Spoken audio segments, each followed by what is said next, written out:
Let's talk about the most uncomfortable part of a conflict. It's not the argument itself, not the raised voices, not even the fine, do whatever you want. It's what comes after. You are both present in the same room, same home, same life, but it feels like there is an invisible wall between you. And in that silence, your mind does two very unhelpful things. One, it replays everything you said and you cringe. Two, it rewrites everything you wish you had said and you get angry again.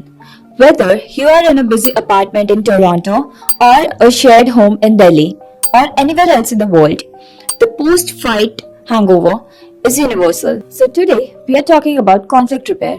Why winning an argument can quietly damage your bond, what anger does to your brain and body, and some common scripts that can save your relationships and honestly, your peace too. A lot of us grew up with one of two models. Either conflict was a full blown storm where people shouted, doors slammed, and then everyone pretended like nothing happened. Or conflict didn't exist at all because no one felt safe enough to speak. So, we grew up believing that a healthy relationship means no conflict. But that's not realistic. Here's the truth conflict is inevitable, but the repair is optional. And repair is the difference between relationships that deepen and relationships that slowly become cold. One of the most well-known relationship researchers, Dr. John Gottman, studied couples for decades and found that strong relationships aren't the ones without conflict. They have conflict too, but they do something different. They use what he called repair attempts that are small signals that say, "Hey, I'm upset, but I still care about you." Think of a relationship like a bridge. Every conflict creates small cracks. If you never repair, one day the bridge collapses, not from one big incident, but from years of small untreated damage. Have you ever been so angry that you couldn't think clearly? Someone asks you a simple question and suddenly you are dramatic, defensive, and giving courtroom level arguments. That isn't you being crazy, that's biology. When you feel threatened, and by threatened I mean emotionally threatened too, your nervous system switches into survival mode. Your heart rate rises, stress hormones kick in, and the rational part of your brain does not get the priority. That is why, in the middle of a fight, logic doesn't land, empathy does not land, and even simple listening becomes difficult. So, the first script isn't about solving a problem, it's about preventing further damage. Say, I want to resolve this, not escalate it. I am feeling overwhelmed right now. Can we take a 20-30 minutes break and then come back at a specific time? Then add what you will do during the break.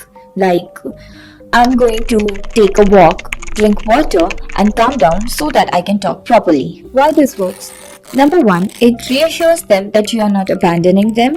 Number two, it gives a timeline. And number three, it protects you both from saying something you can't take back. Important note, a break only works if you return.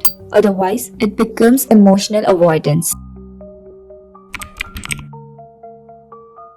When in an argument, there's never a time when only one person is in fault. If there is a situation, both persons are accountable in a relationship. Once things have cooled down, here are the most useful scripts. Now, what if you were hurt? Because sometimes you want to repair, but you don't want to repair in a way that erases your pain. So here's the balance. Connection with boundaries. Say, I want us to be okay, and I also want to talk about what happened because it hurt me. Can we talk calmly? And if they say you are overreacting, say, I'm not accusing you, I'm explaining how it affected me. If they get defensive, you say, I'm not asking you to be perfect, I'm asking you to be accountable. The line is firm, but it's still respectful.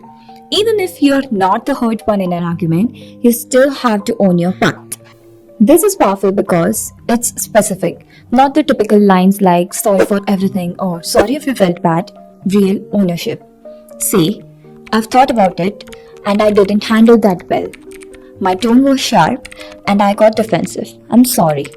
I want to hear you again, and this time without interrupting. Even if you believe they were 90% wrong, you can still own your 10%. Because ownership doesn't mean surrendering, it means leadership. This is the script that prevents the matter from escalating. Say, I can see why you felt that way. If I were in your position, I might feel that too. Then ask one gentle question. Can you tell me what part hurt the most? This question changes everything because it signals I'm not here to debate, I'm here to understand. A quick reminder, validation doesn't mean agreement. You can validate feelings while still working through the facts later. Let's make this real with a few common scenarios across the household globally. You are exhausted, they remind you about an event you forgot, and you snapped. You can fix this by saying, I'm sorry, I snapped earlier. I'm carrying a lot of work stress and I took it out on you. You didn't deserve that. That event matters to you and you matter to me. Can we take a look at the calendar together and plan it properly? One makes the plan and the other one cancels it the last minute. You can repair this by saying, I've thought about it and you are right to be upset. Canceling last minute sends the message that your time doesn't matter. I'm sorry, I value you. Can we talk today? I want to fix this properly. That's respectful, mature, and clear. This is common in many cultures where tone and hierarchy matter. Here, you can say, I don't want tension between us. I respect you, and I also need respect in how we speak to each other. When that was said, it hurt me. I want us to talk calmly and understand each other. This keeps the dignity on both sides.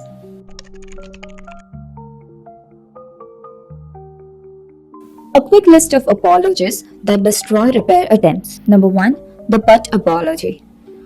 I'm sorry, but you started. That but deletes your apology. The sarcastic apology. Fine, I'm the worst person alive. There is no accountability here, just a new argument. The ghosting apology. Acting like nothing happened without acknowledging the hurt. Even one sentence of acknowledgement is better than pretending.